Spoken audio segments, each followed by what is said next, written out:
Amigos míos, les traigo otra columna espectacular, genial, fascinante de mi queridísimo Dagoberto Valdés. Tuviste que te hablé en un video anterior del encuentro entre Canel y Maxim Oreshkin con toda esta historia del cambio fraude a los rusos. Bueno, Dagoberto nos habla de este tema, de este fenómeno, con esta columna que se titula Mercado y Estado, cuestión de libertad y proporciones. Dice: un engendro se experimenta en Cuba. En esta isla, convertida en un laboratorio con seres humanos, se continúa intentando construir un Frankenstein con la menor cantidad de mercado, propiedad privada y capital, combinado con la menor cantidad de libertades y con el mayor control e intervención del Estado. Es lo peor del capitalismo con lo peor del socialismo. Es un engendro que ha producido una agonía sin precedentes en Cuba, sin educar para los cambios, sin informar con transparencia los cambios, poniendo nombres como reordenamiento o lineamientos que no aclaran nada de lo que ocurre en la realidad. Nominar no es la solución. Lo que tiene que cambiar no son los nombres, sino la realidad. Cambiar las estructuras, los modelos, los sistemas, la forma de vivir, la forma de trabajar, la forma de producir, la forma de propiedad, la forma de financiar. Hemos caído en lo peor de un modelo de capitalismo primitivo y salvaje para el pueblo, con pobreza e inflación, escasez de medicamentos y alimentos, de vivienda y transporte, de agua y luz, con crisis de familia, colapso de valores, degeneración de la educación, ausencia de espiritualidad, incertidumbre, desarraigo y éxodo masivo e imparable, entre otras realidades propias de una etapa terminal. Eso ha sido yuxtapuesto con lo peor del llamado socialismo, que pudiera llamarse estatismo o centralismo estatal regido por un solo partido, y que también se conoce como totalitarismo por controlar la totalidad de las estructuras y de la vida de la sociedad, con monopolio estatal o de privados seleccionados por su fidelidad al régimen, con prohibición de acumular propiedades y capital, con la hegemonía de la empresa estatal socialista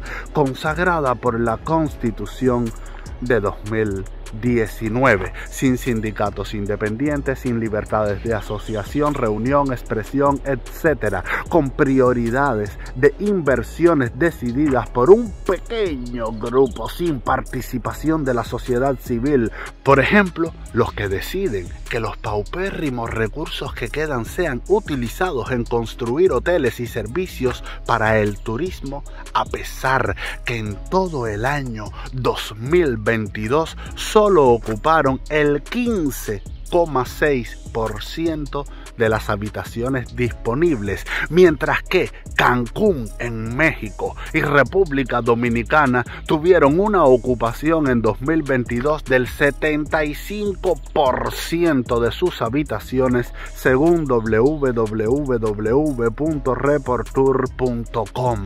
Cuba ha caído en el peor sincretismo de modelos, esta mezcolanza sin sentido, injusta e ineficiente que se realiza por tanteo, pasando de un experimento de supervivencia a otro. Tiene un único objetivo: mantener el poder, garantizar la continuidad del modelo a toda costa y coste, aunque ello haya sumido al país en la peor crisis general que se haya tenido noticia en toda su historia. Las consecuencias de este experimento in extremis no se reducen a la amplia lista de desastres acumulados por décadas, algunos de ellos mencionados aquí, sino que su profundidad y duración ha causado la mayor herida que haya sufrido la nación cubana en la isla y en la diáspora. El daño antropológico, que es esa lesión o quebranto infligido al ser humano en sus facultades y en sus comportamientos personales, familiares y sociales. Todo esto necesita sanación y conversión. Propuestas. Ahora vienen las propuestas de mi queridísimo Dagoberto Valdés. Dice, propuesta número 1.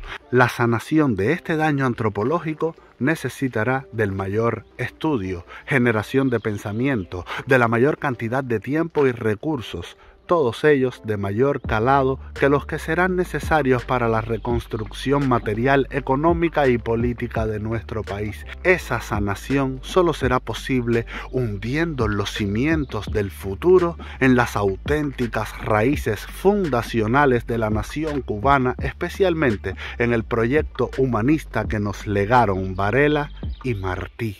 Número 2.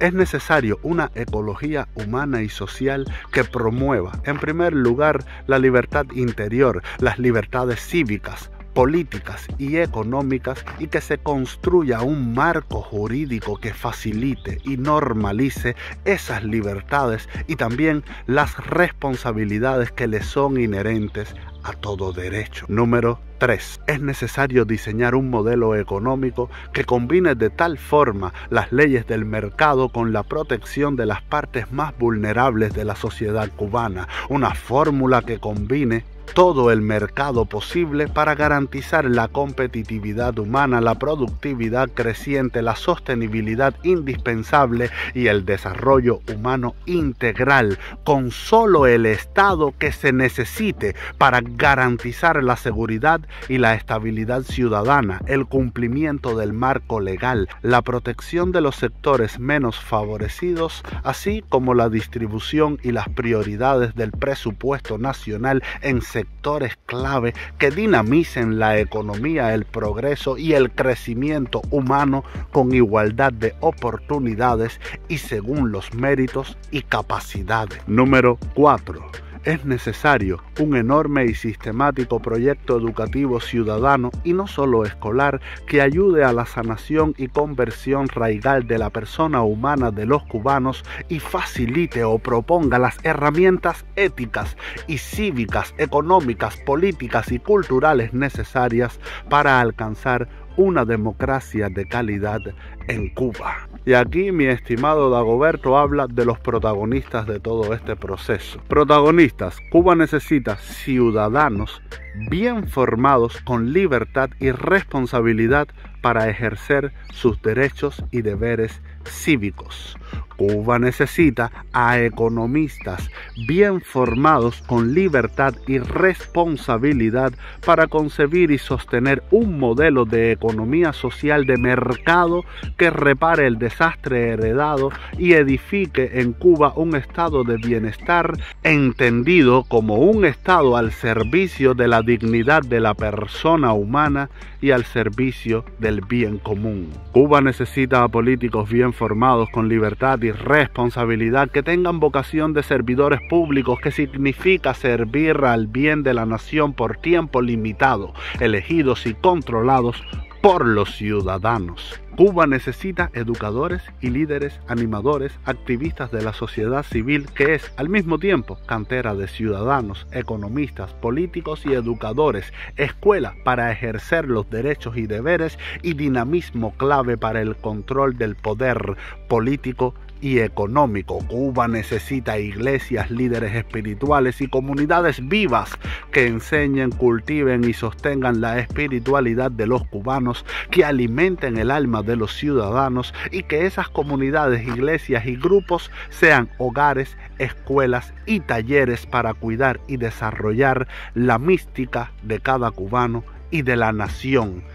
El tiempo para todo esto pasa y se acaba. Después será tarde.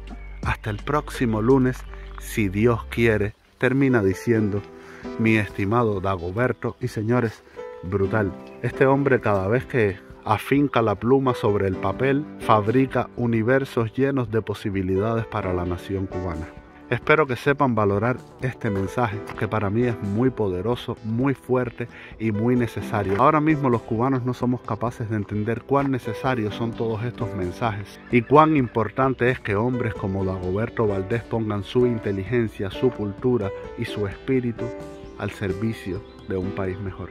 Si creen que este trabajo de mostrarles lo mejor de los cubanos para crecer todos juntos, si crees que eso vale la pena, que te aporta algo, nada, suscríbete, activa la campanita y nos vemos en el próximo video. Chao.